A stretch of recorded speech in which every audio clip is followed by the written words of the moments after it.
Hiya, I want to talk to you about the temperature checks they're doing with the temperature guns, and I want to read you a post which was on Solutions Empowerment, but I do not know where it was reposted from. And there's a couple of things to think about. The very act of pointing a gun at someone's head and normalizing that, particularly towards, well, anyone's head, but particularly the children, it has to have an effect on you at an energetic level, and it's terribly wrong. But there's also other things to think about too, particularly with regard to your pineal gland, which is vitally important and something which is under constant attack and has been for a long time, because it's the bridge, if you will, or the gateway is probably a better one, to the higher energy realms, the spirit worlds.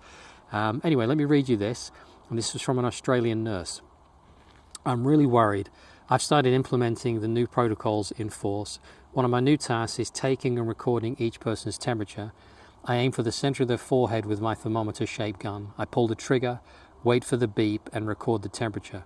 I always apologize to the person before proceeding. After doing this a dozen or more times, I suddenly had a realization. Are we being desensitized to be targeted at the head and also causing potential health issues by aiming an infrared ray to the pineal gland? So I started taking the temperature on the wrist, which turned out to be more accurate given that the forehead is cooler than the wrist and the results differ by more than 1 degree in some cases. I went to a shopping mall and people were lining up to get their temperatures taken by an employee who was obviously not a medic and was not properly educated on how to correctly perform this procedure. Many were shocked when it was my turn and I took the gun that was being directed at my forehead and redirected it to my wrist. I spoke softly but firmly and told the employee that an infrared thermometer must never be pointed at someone's forehead, especially babies and young children. In addition, it requires basic knowledge of how to properly read someone's temperature, i.e., placing a thermometer on the wrist or elbow fold is much more accurate and much less harmful. It was very disturbing to me to observe children getting used to seeing an object the shape of a gun aiming at the forehead and without any negative reaction from the adults as if this was normal and acceptable. As a medical professional, I refused to directly target the pineal gland, which is located directly in the center of the forehead with an infrared ray.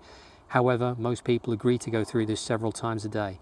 Our pineal glands must be protected as it is crucial for our health both now and in the future. The pineal gland is a small pinecone-shaped gland of the endocrine system, a structure of the encephalon of the brain. I hope I said that right. The pineal gland produces the hormone melatonin. Melatonin influences sexual development and sleep-wake cycles. And if you remember from another video I did, melatonin is one of the strongest, if not the strongest, antioxidant. It's absolutely critical for your body's health. The pineal gland is composed of cells called pinealocytes and cells of the nervous system called glial cells. The pineal gland connects the endocrine system with the nervous system, and it converts nerve signals from the sympathetic system of the peripheral nervous system into hormone signals. Over time, calcium deposits build up in the pineal, and its accumulation can lead to calcification in the elderly. Function.